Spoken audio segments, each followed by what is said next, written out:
Yo, what is up guys, it's Master2010 here, and today, well, I asked if the last video got 20 likes, I would do a reaction to part 2, so here we are. A complete noob reacting to every Warhammer faction in 40k, explained part 2. Last episode we got the Imperium, as they were like the main group in the Warhammer, because you know, they're human, so there's probably more to them than the other ones, so I assume this one is just aliens, and I'm very excited to hear about these, because well, you know, heard a lot about humans, and they're apparently one of the weakest factions. I believe that was the case, at least. So I'm very looking forward to how powerful aliens are in this. I know the names of a couple of aliens. I know there's orcs. There's like an elf group of people called the Elkar. They're like elves, because every fantasy thing has elves. A couple of others. I don't know. And there were robots. I know there were robots. There was a robot one. So yeah, the orcs, the Elkar, and robot people. That's all I can remember. That's from like what I've picked up at least. And yeah, I want to thank big thank you to everyone who left comments in the last video explaining a little bit. I got a couple of others, like from specific things that I was just confused on. So thank you very much. That was very helpful. So yeah, you ready? Got another hour-long video on Warhammer. But I've got nothing better to do, so here, let's do this. Hey all, this is part 2 in a 2-part series on the Warhammer races. If you haven't seen part 1 yet, we do the Imperium of Man. You can check that out in the description, and I would highly recommend you watch that to get context for this episode. If you already have, go ahead and keep on watching. So after an entire episode of nothing but humans, we can now talk about chaos. Oh yeah, the chaos guys humans as well. Again, but a little bit less. We also got demons and shit. I just felt someone grab my ass. What? Like hard, Nick. So, as I've mentioned many times before, we've discussed the warp, the immaterium, the hellish landscape, the purgatory dimension realm between the material realm of our existence. Now, in the warp, it's terrifying, horrible, there are demons everywhere, things are crazy, all your minds and thoughts and emotions get projected there. It is both formless and empty, it is vast and tiny, it obeys the laws of time and physics while simultaneously does absolutely nothing of the sort. It is a hodgepodge and a culmination of just unknowable, eldritch, horrifying shit. And there are 4 gods that permeate in chaos and the warp. These are the 4 major chaos gods. And if we wish to learn about chaos, we need to learn about each and every single one of these chaos gods. First up, we have Khorne, and he is the easiest. Khorne is your classic Satan. He is all about anger, murder, fighting, blood, guts, death. You ever heard the term blood for the blood god, skulls for the skull throne? That's Khorne. The whole idea is that he is all about the fury and strength of battle. He doesn't care where blood comes from, so long as blood is flowing. He wants to fight and murder and carnage and slaughter and death, death, death, death, death. That is Khorne. Very simple to understand. Next up you have Tzeentch, and Tzeentch is the god of change. However, the god of change, it permeates in so many different other ways. He's the most eldritch of all the demon gods. He has this weird way to always be plucking at the strings of the universe. He's always conniving and scheming and doing his best to cause as much little bullshit as he can. Tzeentch is unknowable. Everything that makes sense, he will and won't do. Every future and setting and every type of destiny or fate is all foretold and also changeable. It is set in stone while also completely random. He knows what everything is going to happen and also that none of it's going to happen. You would ask Tzeentch a question. That question leads to 3 more questions, and those questions lead to the heat death of the universe, which asks 4 answers to those questions. And then he thinks to himself, what are questions even really? And are you even asking the questions, or are you simply giving paths to answers and other horse shit?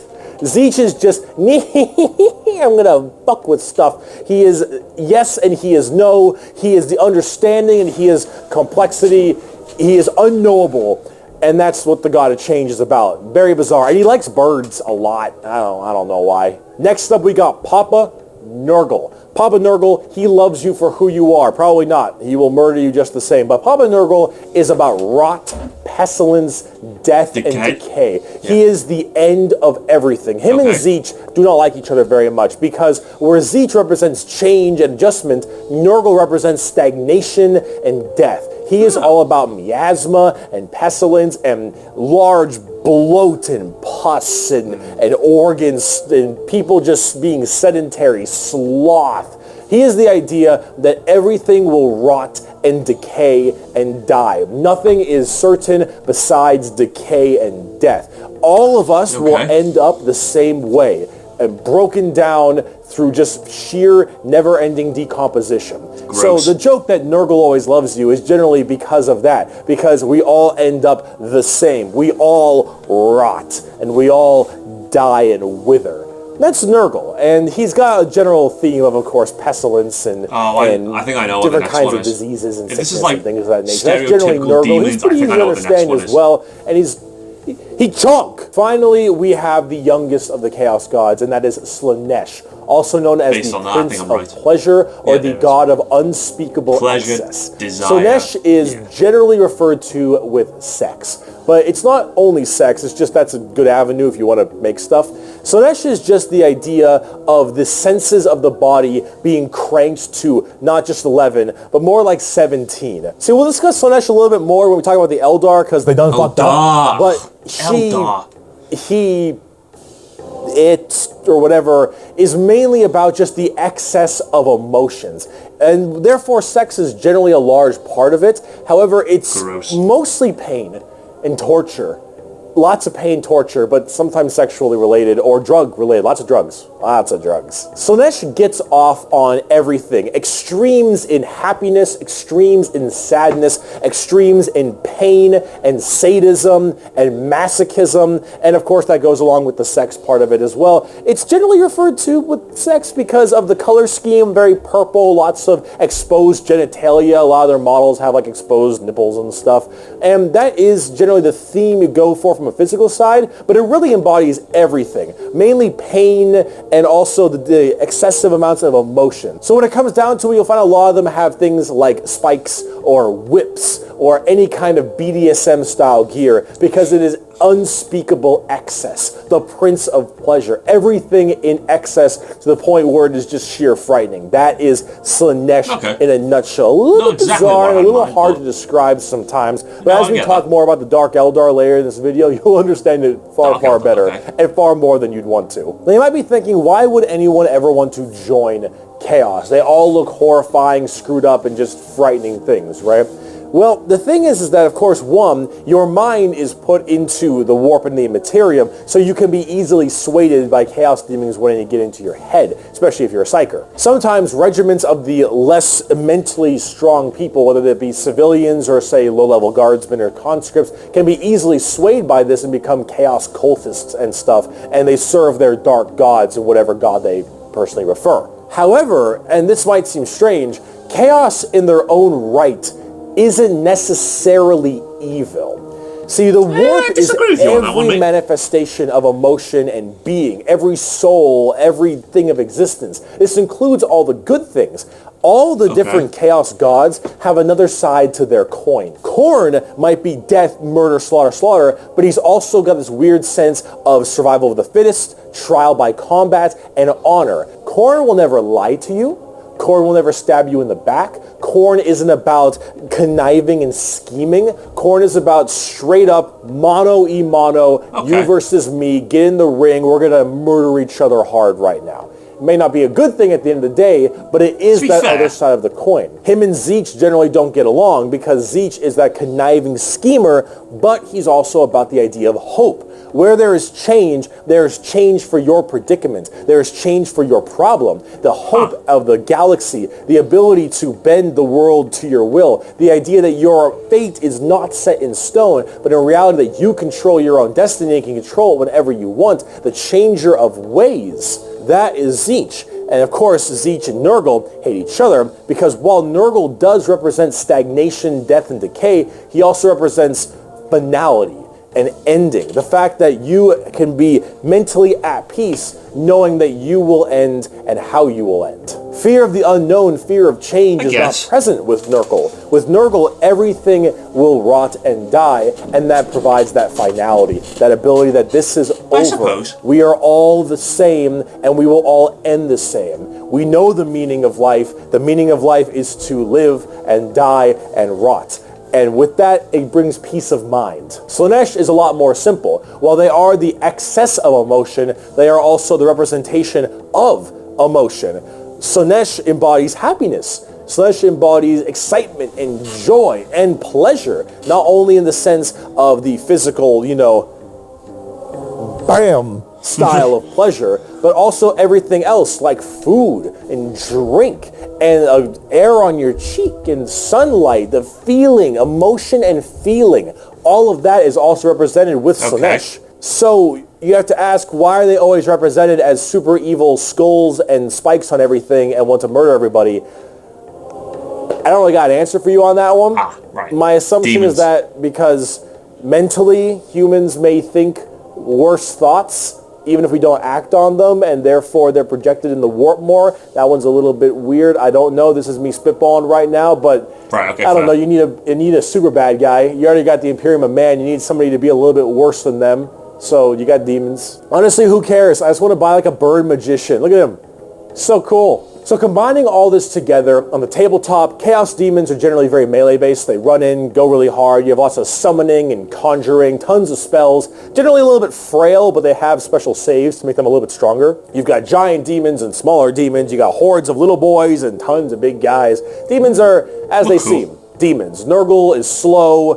Khorne is super scary in melee. You've got Tzeentch, who are far more into psychers and spellcasting, and then Slaanesh, who is all melee, really, really, really fast, but squishy, but in lots of hordes of tons of melee and pain damage, of course. So overall, the demons are a huge part of 40k and a massive threat to almost every single faction, with the exception of a couple. However, the big part about demons is also transferred into the other 9 Primarchs we didn't talk about, which are the Chaos Space Marines. Ooh.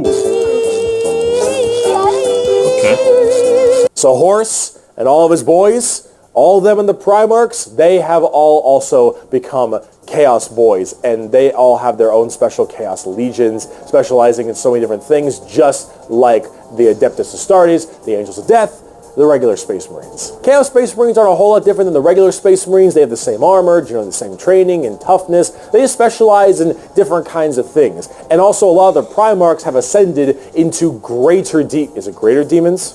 They're demon Primarchs at this point. Gigantic, horrifying man-demon hybrids that are pretty awesome, if I'm going to be honest. They look really, really cool. But them and their associated legions that they are a part of are all kind of going out there and causing a large ruckus for everyone else. Considering the raw strength and firepower of a legion of Space Marines, imagine that entire legion just converting to chaos and immediately fighting you. It's generally pretty horrifying. There's a lot of them, so I gotta write them down, but you've got the Emperor's Children with Primarch Fulgrim, loyal to Slaanesh. These people, they are some messed up people. Yeah, they're just like sensory overload, tons of drugs, tons of torture. And I think Fulgrim is a demon Primarch right now, and oh god, I am terrified to see what that man looks like, at least on the tabletop, because the Emperor's Children are not good people. You've got the Iron Warriors, which are kind of like opposite of the Imperial Fists, with Primarch Perturabo, I believe is his name. They're Chaos Undivided. They just kind of serve chaos in a general aspect instead of choosing one of the 4. But the Iron Warriors are big on the siege and fortification, and they're basically entirely against the Imperial Fists and are a major rival. Perturabo, I believe, is also still alive, and I'm also very interested to see what he looks like, because Demon Primarchs are badass. You've got the Night Lords with Primarch Conrad Kurz.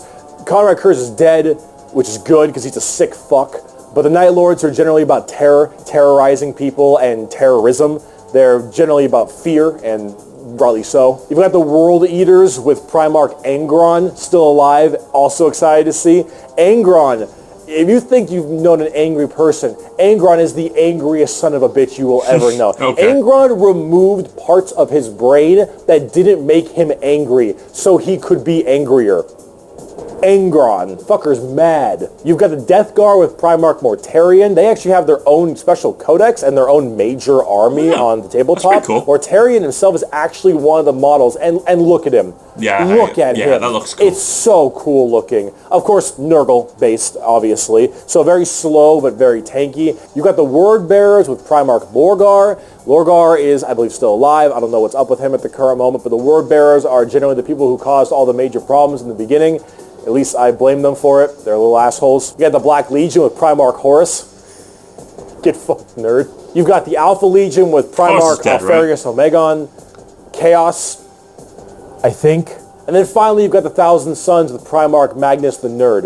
The Thousand Sons also have their own book, just with the Death Guard. Magnus is also a tabletop model. He looks super cool, as you can tell. And they're all super heavily Psyker and kind of Egyptian themed. Yeah, I didn't notice that. Neat. But overall, with all of these Chaos Space Marine factions, you can play as a lot of different ones, but the main ones that you can really work at are standard Space Marines, Chaos Space Marines, as well as the Death Guard and Thousand Sons, as they are the most fleshed out, especially on the tabletop at least. See this right here? This is a really good way to describe the Chaos Space Marines. What the thick-headed fools with their broken corpse of an emperor fail to understand is that not only can they never defeat us, but they cannot hide or flee or shield themselves from the triumph of chaos. They are finite and we are unbound, undivided. They must not err, or they shall fall to heresy. All who fall join our cause. Every imperial fool who dares to open his eyes is a willing recruit. They strive merely to hold back our fury and might, and it consumes them. Thus, you can see chaos is inevitable. We lurk not only beyond their grasp and at their gates, we lurk within the darkness of their souls, on the tip of their tongues, in their tortured dreams. We are them, but freed from the shackles of ignorance. We are them, grown strong, evolved. We are them, but so much more. As hardcore as that quote is, the saddest part is they're mostly right. Chaos is basically unkillable. You could probably get rid of Space Marines, a decent amount, the Chaos Space Marines that is, but every soul that dies goes to the warp. Every Chaos soul will end up back in the warp. And depending on how hard you killed them, they will come back at some point. Every demon you banish will return at some point. Chaos is unstoppable. The warp is unending. And while maybe there is at some point some way to stop them somehow, the resources to do so, the requirements to do so are so far beyond the reaches of man and the other races at the current moment that really it's just an unstoppable force that just keeps on coming and is just barely being slowed. Chaos is by far the biggest threat. They are without number, their legions are everywhere, and yeah, they're pretty scary. So, I promise, we're done with humans now. Let's talk about some Xenos. Okay, yeah, let's do it. Eldar, it's dark. I remember that now. So let's talk about the Eldar, or also known as the Eldari, which are a super hyper-specialized and very technologically advanced race of, well, elf people. They were, as well, responsible for the creation of Slaanesh, the newest demon god. How'd they do that? Debauchery on a world-ending scale. See, back in the day, it was just Khorne, Tzeentch, and Nurgle. And the Eldar are very, very ancient. Millions of years. These Eldar, however, have a bit of a sensory problem. You know, every kind of pain or feeling that you have is a little bit amplified compared to the normal. However, with Eldar, as their race advanced so excessively, and they became so self-reliant, and everything became so easy, there was no requirement for food production anymore. There was no shortages. Everything was basically done. Everyone was so comfortable. And that comfort breeded this weird sedation. And that sedation breeded the requirement for more and more debauchery. Debauchery! Debauchery! Debauchery! When everything you have can be so easily acquired, you will end up down this road of pure debauchery. All of the senses the Eldar had that were so powerful, things like feeling, happiness, sadness, and just evil and good, all needed to be satisfied and satiated. And the desire to satiate these senses grew more and more with worse and worse debauchery. It started off with things like sex and drugs becoming so much more rampant because these are the first things you generally turn to when requirements for living are so easily accessible. It would get to the point that made Sander Cohen in BioShock look sane. All right, this is the kind of debauchery it led to. Right, okay. It was constantly satisfying and satiating these sexual and sadistic or masochistic fantasies that only elevated and elevated, and this was species-wide. People started going down darker, more depraved, and more violent paths as time went on. However, some people didn't entirely take to that. Some of the Eldar were looking at this depraved species that they had become and said, no thanks for me, dog, I'm good. And they bailed. These are the Craft World Eldar. They left on these giant continent-sized starships called Craft Worlds. They believed in learning the old ways of the Eldar and pushing away from this depravity and debauchery and going back to their main roots. And so they would segment themselves on these giant Craft Worlds far in the outer reaches of space. They even had this thing called the Webway. Remember when we mentioned about warp travel with the Imperium? Well, the Eldar had something way safer called a Webway. There you go. The Eldar Webway is actually like a pocket dimension kind of thing. And in that pocket dimension, there were also more horrible, depraved groups and clans that would spend their time in there.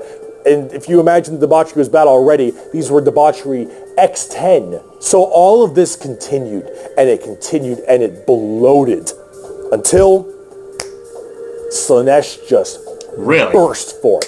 All that emotion, all that mental, it's belief-based, thought processes, I suppose. All of this in such a... Sorry, I'm pausing. So just to be clear, so basically, if you do something enough and there's enough of you doing it, you'll just kind of like control the reality of the warp, I guess. Like the warp reacts to what everyone else is doing in the physical world, so it kind of just like goes off that. I assume that's how it's working. Oh, look at that pause. That's literally dead on 20 minutes. That's amazing. I love when stuff like that happens. So it's literally just like belief shaping reality, or belief in reality shaping the unreality. The warp. I'm gonna assume. Yeah, it's fine. Condensed space. Don't forget this is all being shot. All their souls as well into the warp. All this depravity right into the warp. So what happened? Boom! Slaanesh was birthed and killed off 90% of the entire Eldar population. Untold trillions had their souls ripped from their bodies and their actual fleshy bodies devoured by Slaanesh demons. The entirety of the Eldar race was eaten alive and their souls consumed to the Prince of Pleasure. All of them got fucked up. It was so bad that it literally ripped a warp hole into the fabric of the materium called the Eye of Terror. That's literally this like quasi-horrifying gateway portal from the materium and the immaterium right next to Cadia. And it is horrifying. So this Slaanesh, also known as She Who Thirsts by the Eldar, slaughtered the entire population except for a couple. Those in the Craft Worlds were actually not affected by this as they were so far in the reaches of the galaxy. That crazy crack, that birth of Slaanesh only affected the ones in the center. So these Craft World Eldar were able to escape, but Slaanesh got their sights on them. Every time an Eldar will die, their soul doesn't just pass into the warp naturally. It goes straight to Slaanesh, Craft World or not. What about those people in the Webway? Well, imagine that giant birth happening, but they were only able to just barely get a grasp onto you. Slaanesh was just barely able to hold on. These people are the Dark Eldar, or also known as the Drukhari. The Eldar population right now is so massively small. It is minuscule compared to any of the other most of the other populations in the universe. The Eldar are consistently having issues trying to get their population up because as their souls are constantly being hungered by from Slaanesh, they realize their entire species is doomed. And they understand it very well. Since the time of the fall, our race has been haunted by what we, in our reckless pursuit of hedonistic indulgence, gave birth to. Though our dreams once overturned worlds and quenched suns, we are now but fitful shadows clinging to the edge of existence. All the stars in the sky cannot blot out the hateful glare of the red moon's eye. The birthing place of the great enemy pulses with all the malice of a demon that is dreaming, casting its shadow over all we have ever done and all we ever shall. Every twisted strand of fate and casting of the runes leads me to this time, to this place, and it is clear that the final battle awaits me at the ancient Crone worlds, a conflict the likes of which has not been seen since the Mon-Kai warred amongst themselves and their corpse of a seer fell to his traitorous son. Is coming, and all my steps lead towards it, no matter that I walk other paths. I see the stars stained red with the blood of the Mon-Kai, and though their wars do not concern me, I would gladly let them destroy one another. I know that to avoid this fight is to condemn my race to inevitable doom, and though all I see is darkness, I know that I will not flinch from my destiny. Ha! Get 20% off Topshop and Topman at ASOS now. Your Janies. Your Janies. And now let's talk about cute plastic models. Bro, I'm straight up not having a good To be time. fair, that's a pretty good background. The I first like these playable guys. race we have for the Eldar are the Craft World Eldar and living in those Craft World starships I mentioned earlier. And each of them have their own kind of Craft World, almost like a Space Marine Legion. Each Craft World is in itself its own special kind of group. And the Eldar themselves are very fast and rely a lot on trickery. They are squishy, a bit weak, but they're very in tune as psychers. Tons of psychers across the entire Eldar population, and their weaponry and abilities are fast and extremely hard-hitting, but of course rather fragile. Understanding an Eldar's brain is an exercise in futility. They are all over the place in confusion and trickery on a whole galactic scale. They fight weird, they think weirder, and Eldar in their own right really rely on this to keep their species alive. They need to think about deception and the strangeness of what they do if they truly want to not be immediately murdered and slaughtered wholesale thanks to their entirely small population. However, I must say that it seems like their population is getting slightly better. These craft worlds hold millions upon millions of people. That's good. And as they continually, reproduce and have their craft worlds expand, losing a few people in battle, while hurts a lot, they aren't really losing what's extremely precious to them. It's not like every single death means the death of their species. It seems like they're kind of on the upturn a little bit. They're still a doomed race being sucked into Slaanesh every time someone dies, but they are definitely doing a little bit better than they were before. Eldar are fast, cunning, and what they don't make up for in tankiness, they make up for in extremely advanced weaponry. They also call humans Mon-Kai, which is something I mentioned earlier.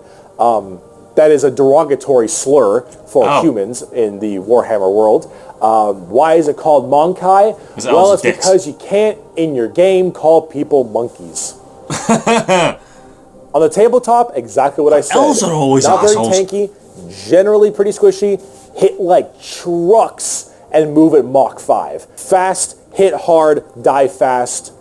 Exactly how it sounds. They've been good for a very long time, too. We bring only death and leave only carry-on. It is a message even a human can understand. Eldar. So, Drukhari. Let's talk about the Dark Eldar. Oh, they don't look friendly. Of how fucked up is fucked up.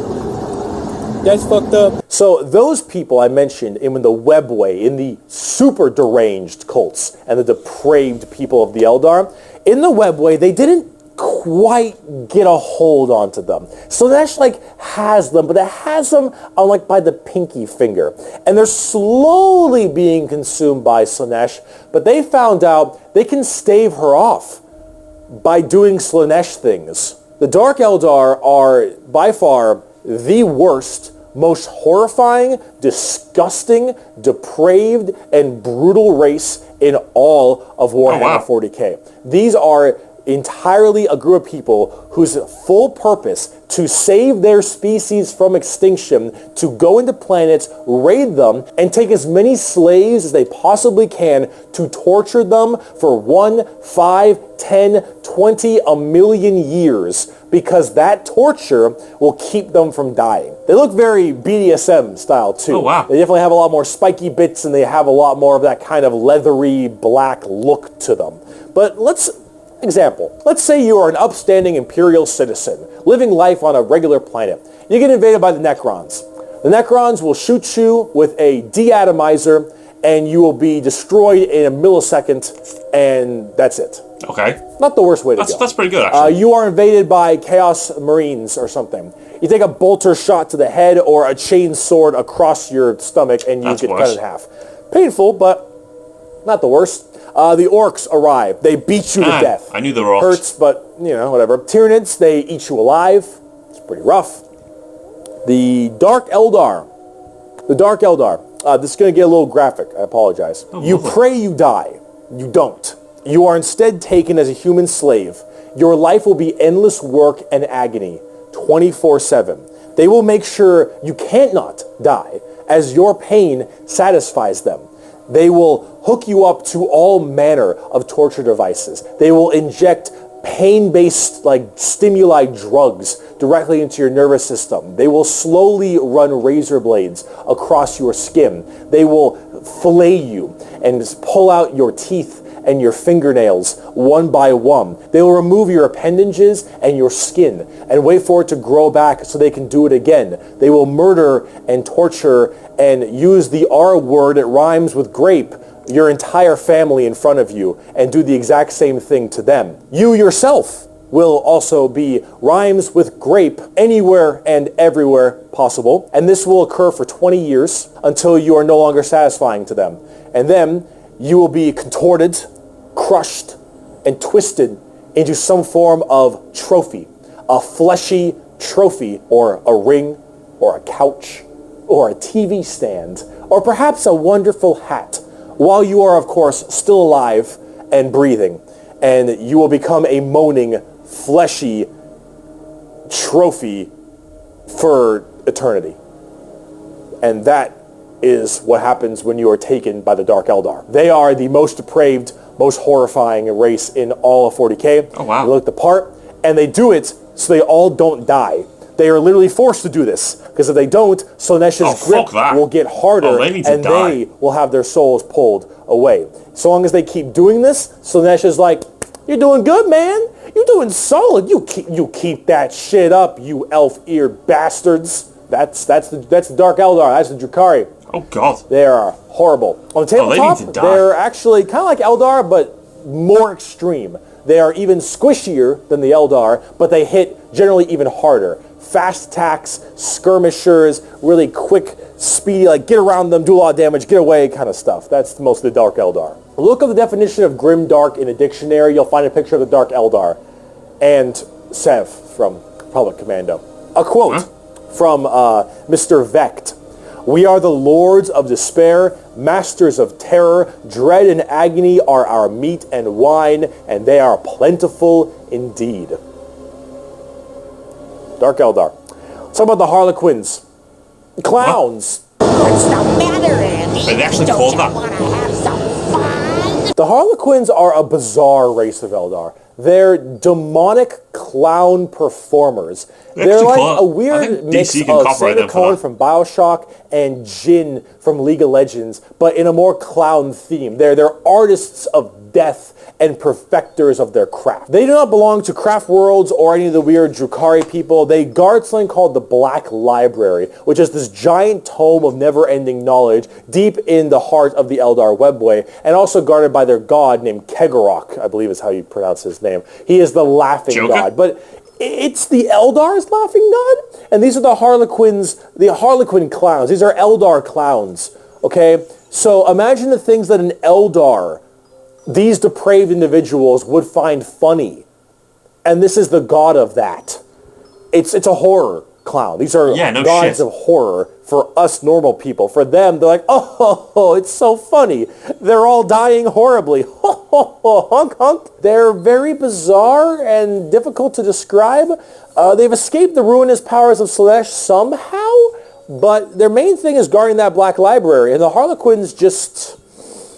They're demon clown performers. They're barely any models on the tabletop. They're good in melee. They're demon clowns. I'm not sure. I got a quote. It is too easy for an Eldar to embrace the obscene virtues of chaos, for Slaanesh is nothing more than a manifestation of the Eldar mind in its most wild and unconstrained form. Human morality is meaningless to the Eldar, and to the dark side of the Eldar mind, all life is to be expended at a whim. Cruelty and generosity are but the impulse of a moment. Beauty and sensuality are virtues that can be expressed in bloodshed just as easily as in song. To an unfettered Eldar mind, there is neither sanity nor madness, but merely a wave of perfect existence fulfilled by its own savage momentum. They're very strange. The Harlequins, Drukhari, Eldar, they are an anomaly that make humans seem completely easy to understand in comparison. They range from rekindling their civilization to horrifying murder and also clowns. They're all over the place, but honestly, they represent quite well and are rather interesting, especially with the whole Slaanesh murdering everyone bit. So, yeah, Eldar. Now, bugs. Ma, they following me, Ma. Right. They following me. I've seen that. The bugs.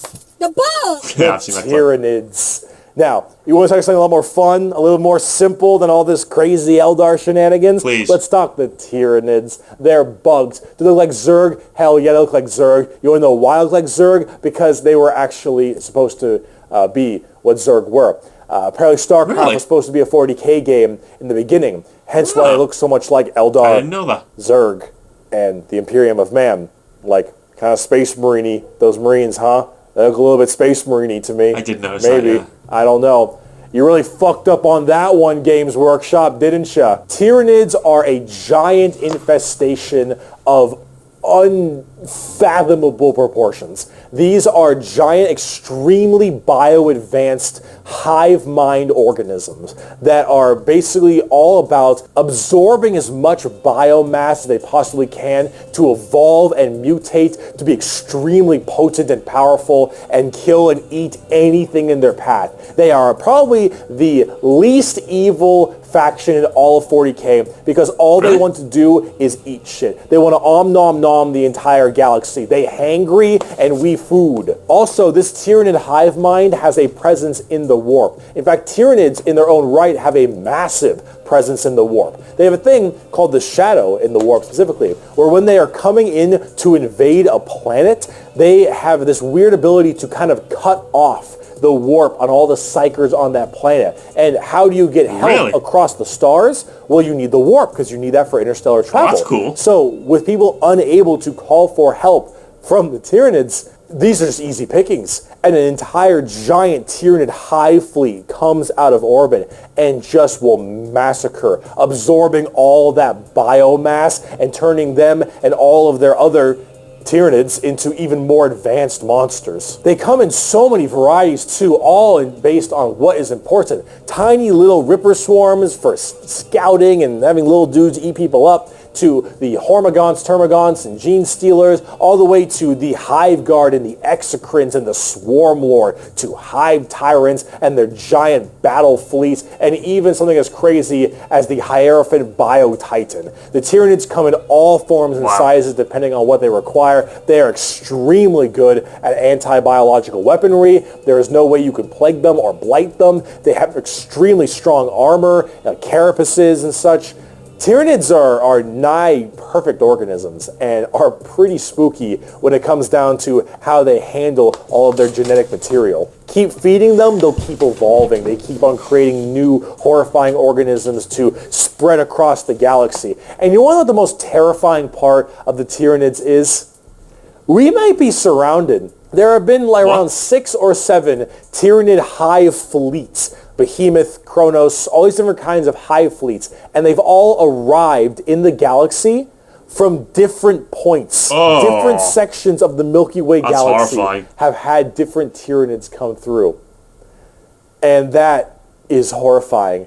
Because as far as we know, we could just be surrounded on all sides by Tyranids. The only reason you may not hear a whole lot about Tyranids is because it's a little bit hard to have a bunch of story off of one hive mind genocidal monsters. All these giant bugs swarming in, killing and eating everybody and evolving. Well, I mean, as cool as there are some cool characters, the Swarm Lord, Old One-Eye, you can't really have a whole bunch of major character-based stories around them. As awesome as they are, they're simple. They want to eat you. They want to eat you and absorb your biomass. They are simple bugs. If you want something a little bit more complex, talk gene stealer cults. I can have all the pot I want, I get around faster than walking, and wherever I need a seat, I can just sit on my balls. Gene stealer cults are a special brand of Tyranid that can slowly infect themselves into different kinds of society. And by infecting them, they can rise up to where they all pray and believe in these regular humans, pray and believe into their Tyranid hive mind gods.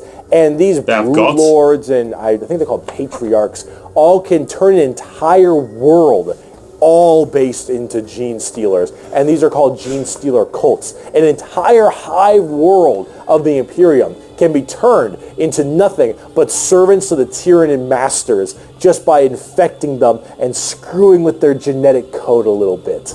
They also have this cool, like, Mad Max the Flood from Halo, really neat. They are definitely one of the bigger threats to the Imperium besides Chaos. I keep saying biggest threat to the Imperium.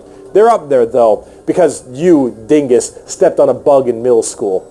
Asshole. There is a cancer eating at the Imperium. With each decade, it advances deeper, leaving drained, dead worlds in its wake. This horror, this abomination, has thought and purpose that functions on an unimaginable galactic scale, and all we can do is to try to stop the swarms of bioengineered monsters it unleashes upon us by instinct. We have given the horror a name to salvage our fears. We call it the Tyranid race. But if it is aware of us, it must know us as nothing but prey. Tyranids, they're cool. But are they as cool as the orcs? Every screen's gone red! That means I'm super fast! Orcs, orcs, orcs, orcs, orcs, orcs, orcs, orcs, orcs, orcs, orcs, orcs. I fucking love orcs. Okay. So, yes, the green monsters, the green tide, the green skins. Orcs. These orcs, they are in fact a race in 40K. The orcs are as exactly what you expect them. They have archaic weapons, they're big boys, they have axes, and they have got big old teeth, and they want to kill everything, and there are so many of them. The only reason they haven't taken over the entire galaxy is they can't stop murdering each other. Orcs are so cool. Orcs don't have philosophy. Orcs don't have existential crisis. What matters is who's the biggest orc. You listen to that guy because he the biggest orc. He big orc. Big orc knows best. You win through the power of imagination. Of all the races I have battled throughout the galaxy, the orc is the hardest to comprehend. They wage war with machines that should not work, care little for strategic gains, and are just as likely to slaughter each other as the enemy. How does one battle an enemy that defies all logic? As an orc, you're enjoying life. You're enjoying the life you're given. Your whole life and job and purpose is to get up and beat each other to death because you can. The biggest orc is the man who understands everything. He is the boss. And orcs have this really weird, like, big, dumb, stereotype British accent, which is just hilarious to me. Those are orcs. You fight. You like to fight. Your whole purpose is to fight. You wage war because you want to wage war. You got your boss over there, and you better listen to the boss, because if you don't listen to the boss will squish you and make you an example for the other orcs. And then you can't fight because orc dead. And orc dead can't fight because the orc dead. Orcs. They scrap together machines out of parts that don't make any sense, and because they believe, they have the mental imagination that that machine will run, it'll run. If that machine's out of gas, you're driving that machine with your fellow orcs, and the biggest orc is behind the wheel, and you run out of gas, some orc behind you is like, oh, Zog, we're out of gas. And the big orc is like, no, we're not. I filled the fucking gas tank up earlier. And all the other orcs are like, oh yeah, you did do that. And then you turn the fucking mech back on, and it works again. Does it have gas? Probably not. But it works. The power of imagination. They paint things red because it makes them think they goes faster. They paint things purple because it's the sneakiest color. You want to know why? You ever seen a purple orc? Didn't fucking think so. Orcs are also like ancient as hell. They're back in the Eldari time frame. Really? But back then they were called Krorks, and they were much larger and scarier and far more intelligent. Now they're just orcs, and they're big, dumb, and they smack things. But they're pretty spooky. They're not very well armored, but they hit really hard. And it's called the Green Tide because there are so many orcs. There are about as many orcs as there are Tyranids. Maybe more. Who knows? But they keep on, murdering each other, so it's not too bad of an issue. Orcs are entirely comic relief. Their stuff is slapped together. That makes no sense. Their vehicles don't work the way they're supposed to, but they work because they think it works, because they imagine that it works. Orcs care only about who is the biggest orc, and they will follow the biggest orc. And then if they want to be the biggest orc, they'll challenge the biggest orc. And then when they go and they issue a wa is just war in orc, they murder everybody and everything in this giant tide of green orcs who are just excited to be hitting something. They don't care that they're hitting Eldar or the Imperium or Tau or anyone in between. They're just so they get to beat shit up. That's orcs. And on the tabletop, they are a total coin flip, and they're really fun. I have never met a salty orc player. I have never met someone who plays orcs and is ever just a bad guy or that guy. Orc players have this kind of fun to them because when you play them, you are completely submitting yourself to RNG. So here's the thing. What? Guardsmen, Imperial Guardsmen, when they shoot, they roll a dice, and on a 4 up, they'll hit their target. They have a 50% chance. Space Marines, pretty good. They hit on a 3 or higher because they're well trained. Adeptus Custodians, they hit on 2s because they're just super well trained. Orcs, they hit on a 5 or higher. But if they roll a 6, they get to make another shot with anything. From the dinkiest pistol to the biggest rocket launcher. It doesn't matter. Half of their stuff will blow up on a whim. One of their medics, if you roll a 1 to heal someone, you fuck up your surgery and you just kill an orc. They're so wacky and silly. But the thing is if you roll well, you roll high, and you keep rolling high, you are going to crush people. That's probably who I'd be then. You lose. I mean, that's what you get when you play orcs. That's what happens when you play orcs. I'm usually pretty lucky with a dice flip. Which is why you can't be a salty bitch when you play orcs, because things won't go your way. It's just the roll of the dice. You're playing a dice game. But if you're going to have fun, and you want to be stupid, and you want to be silly, you're going to play some damn orcs. But on the opposite side of the fun part of this, let's talk about the Necrons. Robots! Knew they were robots. I think they're robots. Looks like a robot. The Necrons are spooky, scary skeletons and very grimdark again. They have a much more fleshed out lore than before. Back in the day, they were just undead Egyptian space terminators, and they still look that way, but then they actually have a story. So way back in the day, you had the Necron tier. Kind of see a theme here: Eldari, Eldar, Krork, Orc, Necron, Necron tier. So the Necron tier were this race of generally kind of shitty people.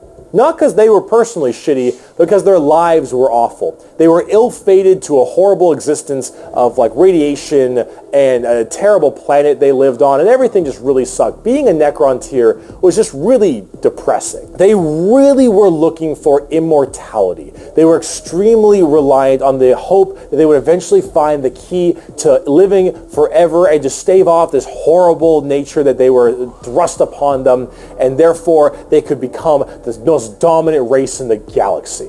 And they found this group. They're called the Old Ones. Imagine them kind of like the Forerunners in Halo or the Xel'Naga in Star Wars. No, that helps a lot. These Old Ones were these strong, pretty much omnipotent beings. And they, of course, knew the key to immortality. So the Necrons went to them and said, please, show us your ways. And the Old Ones said, piss off. Not really. They were a lot more humble about it, but they did not want to share their secret of immortality with the Necrons. The Necrons, of course, took this very well and waged war with them, kind of under this united banner.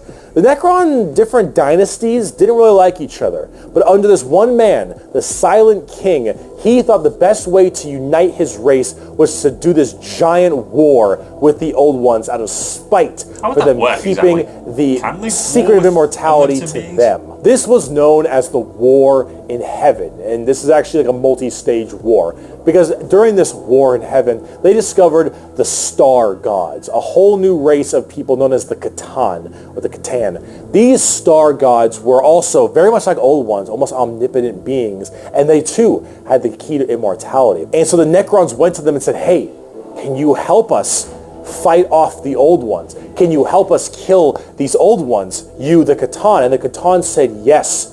And in fact, we can help provide you with the immortality you so desperately seek. So the Silent King of the Necrons decided to make a pact with the Catan to allow them to accept this generous gift of immortality upon them. But this, of course, had been a horrendous trap. I thought so. And the Necrons were dragged in chains to this biotransference where their flesh was stripped from them, replaced with nothing but a metal hollow shell, as their souls were ripped from their body and fed to the Catan. And the Catan fattened up. They got chonk on the souls of the Necrons. As this was their plan all along, they consumed the flesh and souls of the Necron tier and turned them all into unwilling robotic slaves just to serve their will. And then with their new-founded Necron army, they pointed their guns at the Old Ones, and the Catan continued their domination of the stars and their genocide, complete and full genocide of these Old Ones. The Old Ones did their best to stave it off. They even created other races, the Eldari and the Orcs, to try to fight off the horrifying Necron army and the Catan above them. But there was absolutely no possible chance for them. And the Old Ones were absolutely extinguished across the galaxy. Their entire race completely removed. Full-on 100% genocide. However, during all this, the Catan, so just infatuated with their victory, started fighting each other for fun, for sport, and for small differences. Doesn't matter. The Catan, with these overpowered people, they're going to eventually hit each other at some point. And as they began just menially fighting each other, the Eldari and the Orcs actually started pushing on the Catan's borders a little bit, giving them a little bit of a run for their money. And as this continued, this is when the Silent King, who retained his consciousness, decided to leap into action and start a full-scale revolt against their Catan masters. And this revolt was bloody, as the entire Necron army was surged off to destroy these star gods. They were able to, just after suffering horrendous losses, were able to turn the tide of the war. And they took these Catan and they blasted them. Because as these star gods are unkillable, they were able to break them into thousands of shards and entrap them in giant stasis vaults to now actually be slaves to the Necrons. And with the Necrons having the entirety of their old gods enslaved to them, they realized that soon their race was about to be attacked by the overcoming new races, the Eldari and the Krorks. And so what they did is they retreated into giant stasis tombs in order to preserve their energy and their strength for when one day they would be reawakened and they would be able to rule the galaxy that was rightfully theirs. And then some dingus Adeptus Mechanicus guy diddled with a green console, and now the Necrons are back and they see all these primitive races on their lawns and they think, get the fuck off of it. The Necrons are back, super advanced, and they are here to reclaim the galaxy that they so rightfully believe is theirs. Now at tabletop, they're a lot like that. Tons of undead Egyptian skeleton robots that when they die, they just get right back up because they keep on reanimating. Hard to kill, tons of crazy stuff. You can use the Catan themselves as units to fight with. It's pretty cool. The Necrons are one of the three major events in 40k. The Horus Heresy, the Fall of the Eldar, and the Awakening of the Necrons are all pretty substantial events. And the Necrons themselves are pretty dang cool as well. Here's a good quote from a wonderful Dawn of War game. Lucky creatures, as long last you have found the tranquility of death. I was like you once, clinging to life and blind to the truth. When I uncovered the truth, I too shuddered and paled with fear. Deep in these catacombs I was remade. Here my brethren slumbered for eons while the living grew like weed.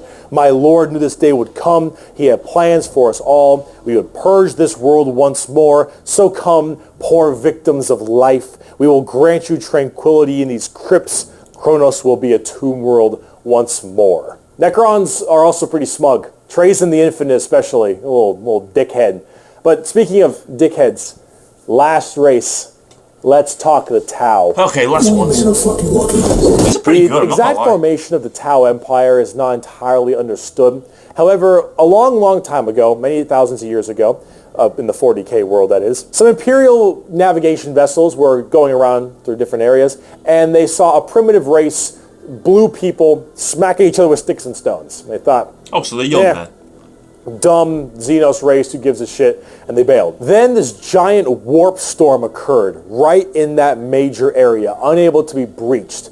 Then, once that warp storm 6,000 years later subsided, hello, those little sticks. Well, they decided to actually have no war of any kind and all just unite together under one flag of the Tau Empire. And now they have gigantic starships and Gundam robots and lasers and railguns and mechs, and they are here to ruin your day for the greater good. That is generally the Tau Empire. They have this kind of feeling of this homogenous group. All species can go underneath the banner of the greater good. The greater good is their idea of the fundamental increase and help of all. In fact, they are most likely the most like the Covenant in Halo, where they have the overarching prophets, being the ethereals, who are actually kind of dicks and like to pull at strings a little bit, but then you have all these different races directly underneath them, and they all work together in this big group as this large, foreboding race that tries to spread their weirdly pseudo-religious influence across the galaxy. The alien is not intrinsically evil. Do not hate him. Yeah, so they're not his ignorance. Evil. Seek to understand his differences and equate him with his inadequacies. Only then will he accept his place in the greater That doesn't sound too bad. That is generally the Tau. And if you're kind of wondering like what their mainly big shtick is, well, they're all about big robots and mechs. They have laser rifles and rail guns. They got giant mechs with tons of missile pods and heavy rail rifles and rail guns and burst cannons and ion accelerators and void shields and all this stuff. And that is generally what the Tau's all about. But you're probably thinking, Bricky, this doesn't sound that evil. Yeah. This doesn't sound very grim, dark Warhammer. And you'd be right. The Tau Empire really don't have that much of a horrifying, grim, dark style like everybody else. They're much more younger, new age thing. In fact, they're probably a lot less evil and a lot even better than they are now back in the day, because they liked having like that good guy faction. But a lot of us who really like the dark, depressing style of Warhammer didn't really like it that much. So, see, the Tau get a lot of hate, and a lot of that hate isn't necessarily unjustified. It's mainly from a tabletop perspective, but as you can see from all the visuals I've shown you recently, they don't really fit in the 40K universe very well. They lack that super dark, dramatic, kind of high gothic level the Imperium has. They don't have the weird kind of like grungy stuff that Chaos or say the Orcs do. And the Necrons and the Eldar have their own specific style as well. The Tau really do look like something out of Gundam. And while it isn't necessarily a bad thing, it does definitely not fit too well. There's that. There's also the tabletop problem. In tabletop, Tau are horrible at melee combat, but exceptionally good at range combat. So they blast everyone from really, really far away, and they have a million rules to make it so that it's nearly impossible for you to get into melee combat. So it basically just forces you to bottleneck the game into one specific gameplay style, which is gun to gun. And if you're doing gun to gun, they're going to win every time, because they're the Tau, and the Tau are really damn good at shooting. So it's one of those things that make the Tau generally rather hated, and a lot of different reasons for that, both from style and such. But this is actually one of the things I wanted to end this video with, is that the Tau, while they have their issues, You should not be discouraged from playing them. I'll make plenty of Tao weeaboo jokes, of course I will, but it's all generally in good fun. Anyone who legitimately doesn't want you to play a faction is an idiot, and you shouldn't be giving them the time of day. You pick what you think is cool and what you like. In Warhammer, especially now, factions get better and they get worse. They grow and then they fall. You should only be playing what you think is cool. You like the look, you like the models. If you're talking tabletop, that is what you should be going for every time, is what you think is badass, because things change all the time. But the universe of Warhammer has so much going for it. Every faction has something interesting, every character has a story, and there's a million stories to be told. The universe is vast and exciting, and while it is dark, depressing, and horrible, that is the damn charm. And out of everything I've told you in these two videos, is anything you could take away is the reason why so many of us are so into this series and why we like it so much. Because with so much variety, such an expansive universe, and so much that can be done, you can find yourself having a pretty great time. Thank you so much for watching this video. I hope it has been informative to you. If you'd like to see more of me, Bricky, we have twitch.tv/Bricky for my streams. You have my merchandise site, in which I was wearing all of my merch, but underneath this, because I had to wear this so it wasn't black or white for the green screen, which is a little unfortunate, but it's fine. If you'd like to see merch, it is in the description. Also, if you'd like to support me on my Patreon page at patreon.com/Bricky for more videos like this, then that would also be wonderful. So Twitch, merch, Patreon, anything if you want to support, that would be fantastic. I'd appreciate it. If not, I'm just stoked you got all the way to the end of the video, and that is enough for me. To be fair. So, we're going to be having some more content like this out in the future. Thank you so much for sticking around this long and being with me through this pretty rough time. That's, I think, all I got. Also, before I go, let me leave you with my favorite Warhammer quote. He who scoffs at the power of the last gun has never ran through a field of 1,000 of them. Bye-bye. To be fair, that is actually pretty sick. This does seem like something I'd be into. It's got some similarities with Halo, I've mainly noticed. The Tyranids, the Floods, Space Marines, Spartans. And, yeah, honestly, this is pretty cool. I can easily be into this.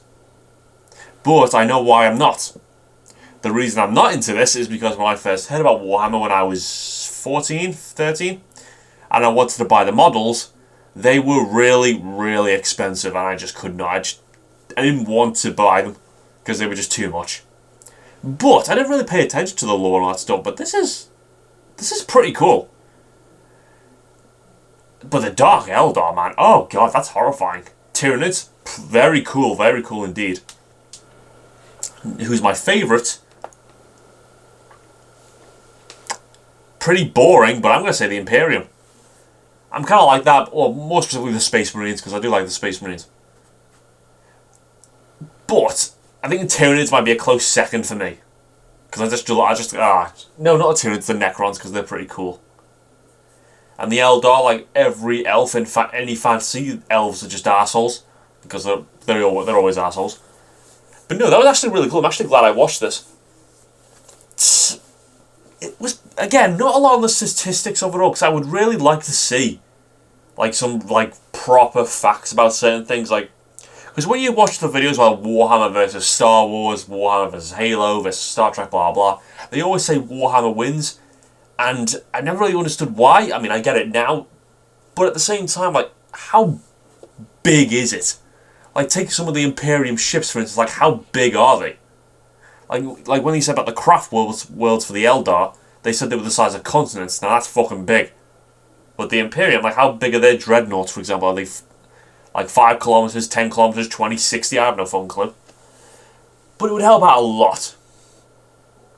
Yeah, I don't know if I can rate which ones I preferred most over which ones I didn't. The Tau probably the most boring. Least fun. The Orcs, they sound like a lot of fun. But I think the Imperium is my favourite still. They just have a lot more variety. Tell you what then, if you guys want me to watch any more Warhammer lore videos, let me know in the comments down below the most liked comments about a certain video or a certain faction, and I'll try and do some more reactions to them. That sound fair? Yeah? Alright, you can see the link to Bricky and his channel in the description down below if you want to play anything else or react to anything else. Again, put it in the comments. It's Master 2010. If you want me to like, I just said that. Why did I go back? Look, oh god, doesn't matter. Please like, subscribe. See ya.